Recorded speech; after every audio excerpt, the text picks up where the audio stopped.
सोचिए एक बार, कोई सच बोलने के लिए अपनी जान दांव पर लगाता है, लेकिन जब उसे हमेशा के लिए चुप करा दिया जाता है तो न्याय भी खामोश हो जाता है।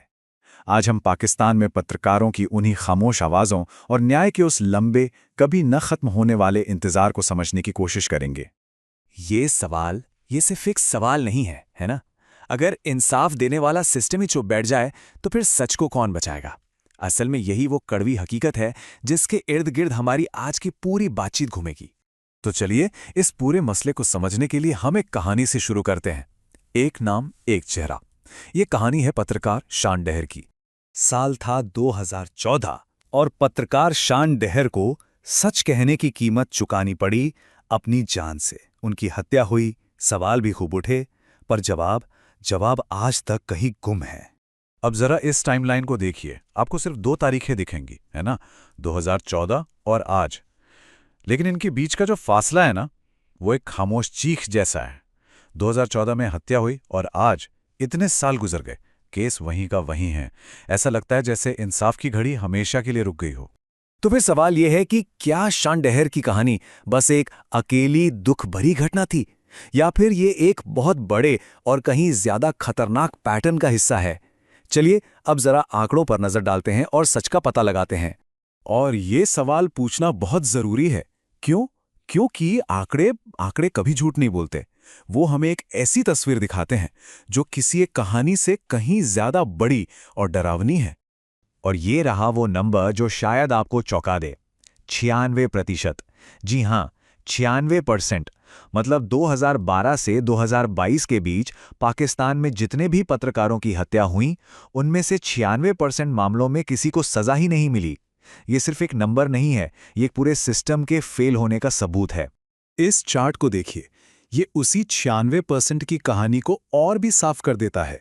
पिछले 10 सालों में 53 पत्रकारों की हत्या हुई और सजा मिली सिर्फ 2 मामलों में। आप देख सकते हैं ये गैप कितना बड़ा है। ये साफ साफ बताता है कि कातिलों के मन में कानून का कोई डर ही नहीं है। तो आखिर ऐसा हो क्यों रहा है? क्यों ये सिस्टम इतना नाकाम है? न्याय मिलता क्यों नहीं? चलिए जरा इसके पीछे की वजहों को समझने की कोशिश करते हैं। देखिए, दुनिया की 3 बड़ी ऑर्गेनाइजेशंस हैं: free press unlimited, reporters without borders और कमिटी टू प्रोटेक्ट जर्नलिस्ट्स। इन तीनों ने मिलकर 18 महीने तक एक लंबी चौड़ी जांच की और उनकी रिपोर्ट से 3 बड़ी और परेशान करने वाली बातें सामने आईं। पहली, पुलिस की तरफ से जबरदस्त लापरवाही। दूसरी, नेताओं में कोई दिलचस्पी ही नहीं थी। और तीसरी, जो ऑफिशियल कहानी बताई जा रही थी वो सबूतों से मेल ही नहीं खाती थी। और ऐसा मत सोचिए कि यह सिर्फ लोकल पत्रकारों के साथ ही होता है। वॉल स्ट्रीट जर्नल के रिपोर्टर डैनियल पर्ल का केस तो याद ही होगा सबको। 2002 में उनकी कितनी बेरहमी से हत्या कर दी गई थी। लेकिन हुआ क्या? 2021 में जिन हत्यारों को सजा मिली थी, उन्हें भी रिहा करने का आदेश दे दिया गया। अब सोचिए, जब इतने हाई प्रोफाइल केस का ये हाल है तो बाकियों का क्या होता होगा? तो कुल मिलाकर बात घूम फिरकर एक ही जगह आ जाती है, और सारे एक्सपर्ट्स भी यही मानते हैं। असल में पॉलिटिकल विल की कमी है, मतलब राजनीतिक इच्छा शक्ति है ही नहीं। क्योंकि सीधी सी बात है, जब सत्ता में बैठे लोग ही इंसाफ नहीं चाहते तो सिस्टम तो फेल होगा ही। तो इन सब का नतीजा क्या होता है? इसका असर क्या पड़ता है? जब हत्या करने वाले खुलेआम घूमते हैं, उन्हें कोई डर नहीं होता, तो जो लोग सच बोलना चाहते हैं उनकी हिम्मत का क्या होता है? इसी को कहते हैं चिलिंग इफेक्ट। ये एक तरह से डर का माहौल बना देता है। एक ऐसा माहौल जहां पत्रकार खुद ही ये सोचने लगते हैं कि क्या लिखें और क्या नहीं। वो सेल्फ सेंसरशिप करने लगते हैं। क्यों? क्योंकि उन्हें पता है कि सच लिखने की कीमत जान भी हो सकती है, और न्याय तो मिलने से रहा। और जब कलम ही खामोश हो जाए तो समझिए लोकतंत्र की आवाज भी दब जाती है।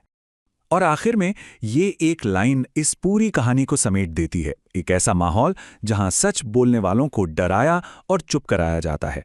ये याद रखना जरूरी है कि जब सच बोलने वाली आवाजें चुप करा दी जाती हैं तो सिर्फ एक पत्रकार नहीं हारता तो पूरा समाज है।